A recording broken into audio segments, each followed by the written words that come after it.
이쪽은.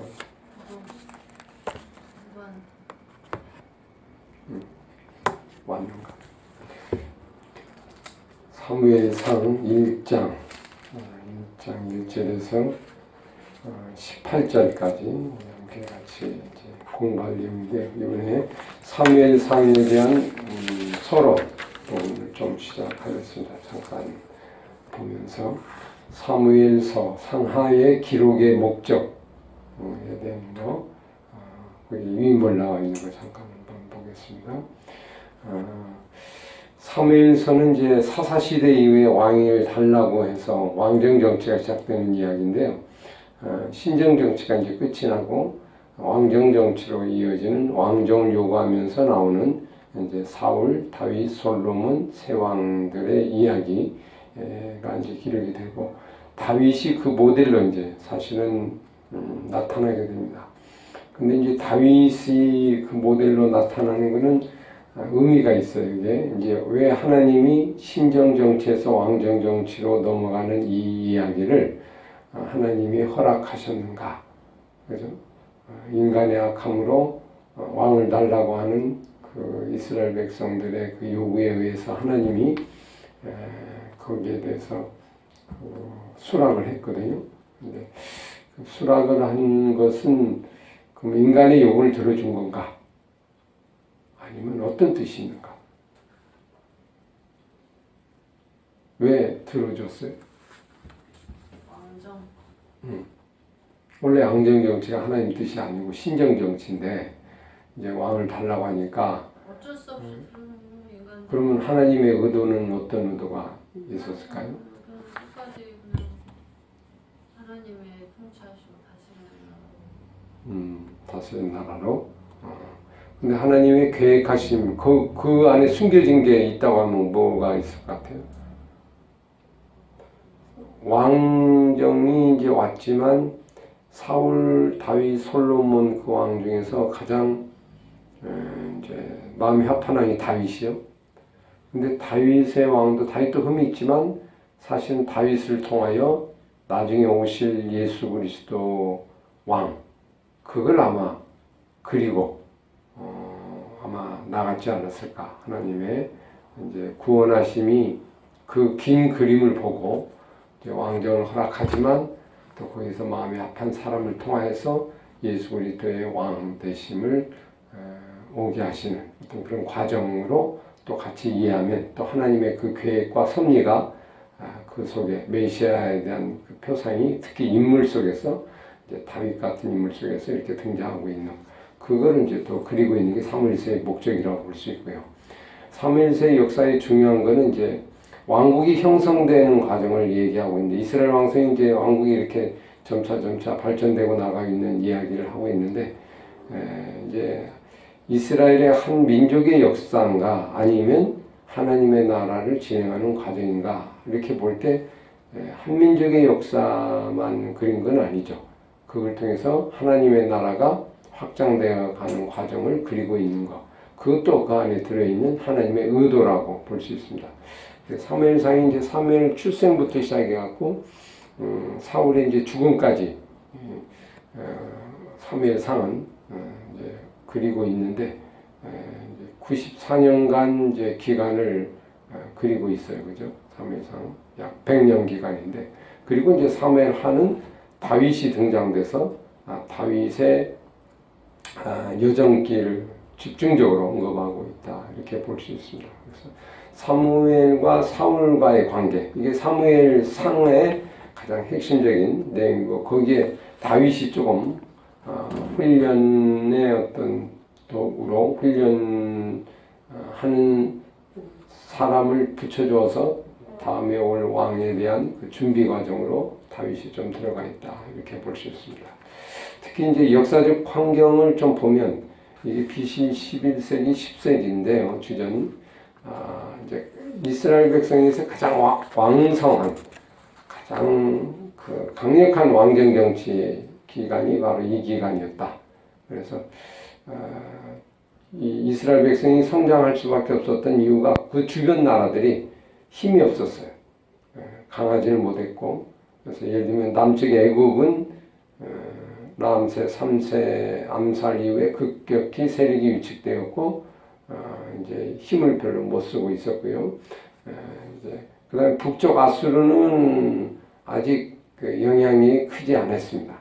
그래서 주전 9세기 이후에 그림을 한번 그려보면 이렇게 보겠습니다.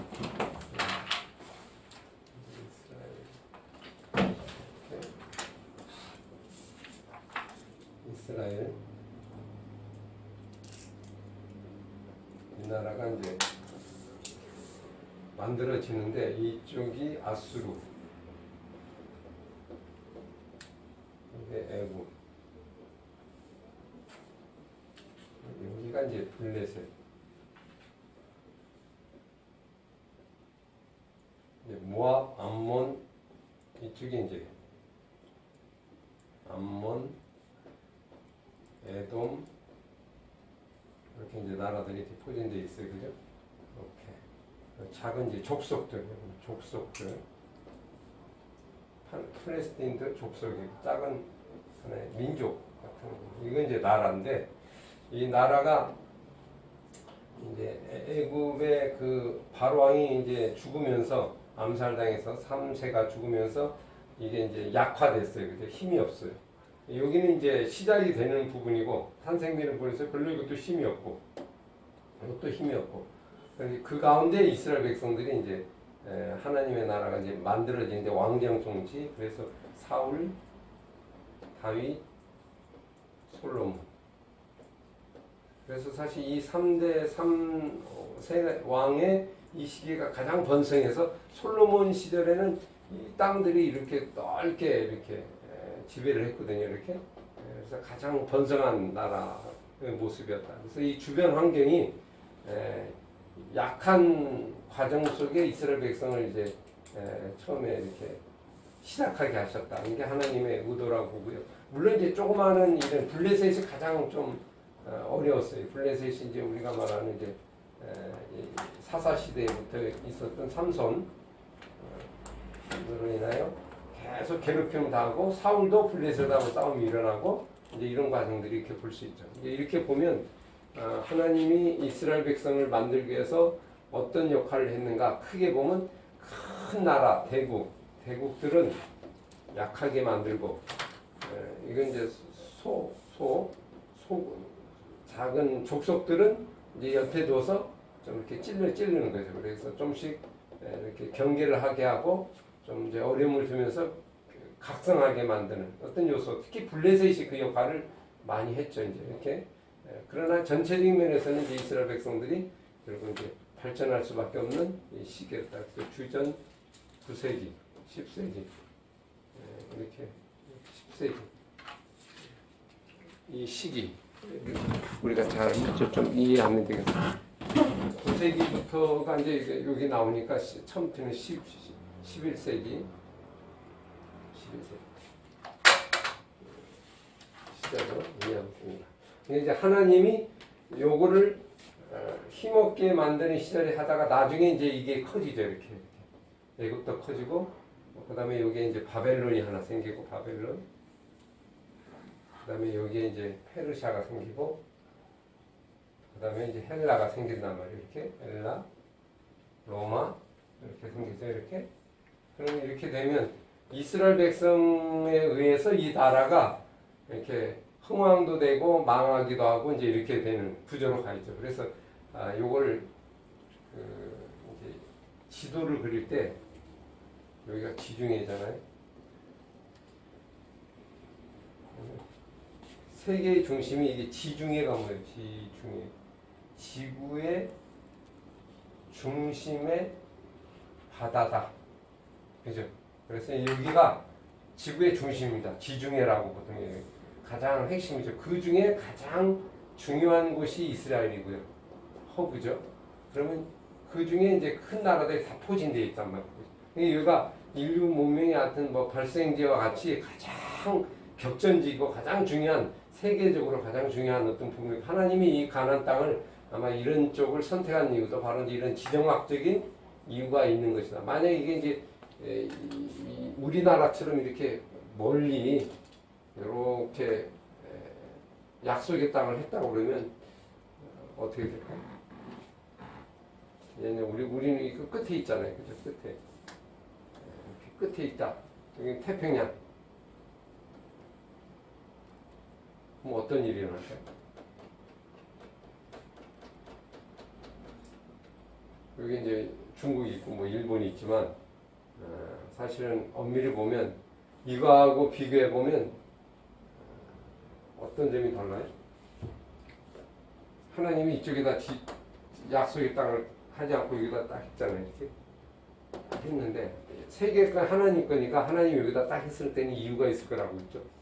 그러니까 사실은 나라를 크게 세우진 않고 강원도 크기만한 정도 되잖아요.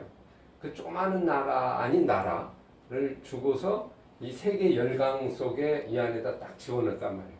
그러니까 이게 이제 지정학적으로 가장 아주 탁월하다고 한 얘기가 이리 가면 아프리카죠. 이리 가면 어떻게 돼요? 아시아, 유럽이죠. 소아시아. 이렇게 가면 아시아죠. 중앙아시아. 그죠? 그렇게 되면 이게 바다가 있죠. 그러면 걸어서 다 갈 수 있는 곳이죠. 이렇게 배를 타고 하는 게 아니고. 그래서 이 중요해요. 걸어서 이렇게 다 한꺼번에 갈 수 있는 곳이에요. 만약에 우리나라는 어떻게 됩니까, 이게? 네? 요거까지 가려면 러시아까지 이렇게까지 가려면 되게 힘들죠. 비행기 타는 것도 힘들고 이게 지정학적으로 그러니까 이게 허브가 되기가 어려운 부분이죠. 근데 이스라엘은 바로 이제 그런 의미에서 아주 중요한 위치를 차지하고 있고 그래서 이게 세계의 격전지가 되는데 여기에 이제 영적 의미가 있죠. 그래서 사실은 이제 세계 역사를 연구하는 사람들에 의하면 역사가들에 의하면 이스라엘이 어떻게 되느냐에 따라서 이게 달라진다고 이렇게 보는 거예요. 그렇죠? 이 지도만 봐도 이제 그게 우리가 보이는데 옛날에 고대 5대 국가는 전부 여기에 의해서 움직였잖아요. 이게 나오는 걸. 그래서 하나님의 백성을 세울 때는 이들을 약하게 하고 이게 교만할 때는 이들을 강하게 해서 치고 그죠? 그리고 강하게 해갖고 쳤다가 이스라엘은 멸망하고 그 다음에 친 아수르 애굽 바벨론을 또 멸망시키고 그죠? 그 다음에 이스라엘은 끝까지 살아남고 이제 그런 과정들을 이렇게 어우러져 있는 게 역사 속에서 있는 이야기다 이렇게 볼 수 있죠.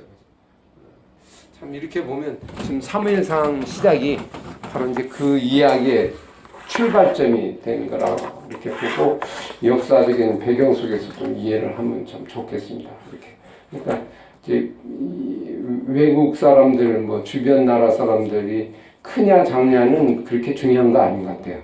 왜냐하면 그는 망하기도 했다가 오르기도 했다가 하나님의 백성에 의해서 좌우지가 되지 스스로가 되는 건 아니다. 하나님의 섭리 속에 일어나는 거다. 이렇게 보면 고대 역사의 어떤 부분에도 참 중요한 요소를 가지고 있고 여기서 또 한 가지 알 수 있는 게 하나님의 백성은 이렇게 크지를 않아요. 그죠? 이거 다 크죠 주변에 이쪽에 다 크단 말이에요, 그죠? 근데 이스라엘은 조그맣게 하나님이 이렇게 뭐 강원도 크기처럼 우리나라 반토막 정도 하는 조그만 지역으로 만들어 주셔서 큰 나라를 이루게 하셨다 이렇게 얘기하고 있거든요. 열국의 아비가 되고 열국의 어미가 되고 그죠? 천하만민이 너로 인하여 복을 받고 그런 나라를 만들게 한다고 하면 세상적인 관점으로 보면 땅을 이렇게 넓은 지역을 우리가 차지해야 되는데 이 조그마한 지역을 이렇게 차지해 가지고 이것을 이룬다고 하는 것은 좀 어떤 의미가 있냐면 물질적인 의미와 보이는 그런 게 아니고 영적인 의미가 들어있고 그죠? 비록 작지만 영적으로 하나님의 역사가 일어나는 어떤 그런 그림이 이스라엘이라고 하는 이 안에 속에 하나님의 어떤 섭리가 아마 들어있지 않나 하는 걸 우리가 좀 생각해 볼 수 있죠. 이렇게 뭐 우리 신앙도 그렇고 교회도 그렇고 우리의 믿음도 그렇고 우리가 보기에는 좀 작고 보잘것없는 조그마한 것이라 할지라도 그걸 통해서 열강들이 주변에 많이 있다 할지라도 하나님의 관심은 천만인을 이길 수 있는 어떤 힘을 주어지니까 이스라엘에 늘 관심이 있고 시온에 관심이 있고 이 사람들이 바르게 되느냐 안 바르게 따라서 주변이 달라지게 되고 환경이 달라지고 환경에 의해서 달라지는 게 아니고 이스라엘에 의해서 주변 환경이 달라지는 이제 그런 영적 시도를 우리가 그린다고 하면 요즘에 이제 뭐 투더 예루살렘 뭐 이런 운동 같은 거 이렇게 하잖아요. 근데 이스라엘에 자꾸 관심을 갖다고 하는 것도 이제 이런 관점에서 보는 거죠, 사실은. 이게 미국을 보는 게 아니고 이스라엘을 봐야, 유대인을 봐야 이게 그림이 그려지지, 이걸 빼고 그냥 세계의 역사를 이렇게 이해해 갖고는 이해하기가 어렵다. 그죠? 그러니까 이 정세는 유대인이 어떻게 되느냐에 따라서 달라진다. 이게 이제 사실 구약 성경에 일관된 어떤 부분이거든요. 그게 이제 오늘 우리 교회까지도 연관되지만 유대인과 그리스도인이 어떻게 되느냐, 이 부분이 이제 세계의 역사를 이끌어가는 키워드라고 볼 수. 이게 수천 년 동안 일어났던 동일한 원리였다고 하면 지금도 뭐 그대로 존속이 되겠죠. 왜냐하면 200년이 아니고 수천 년 동안 세계의 역사가 이렇게 움직였으니까. 그래서 지금도 이제 유대인들이 이렇게 지금 예수 믿고 돌아오는 사람들이 좀 많아지고 있잖아요. 이렇게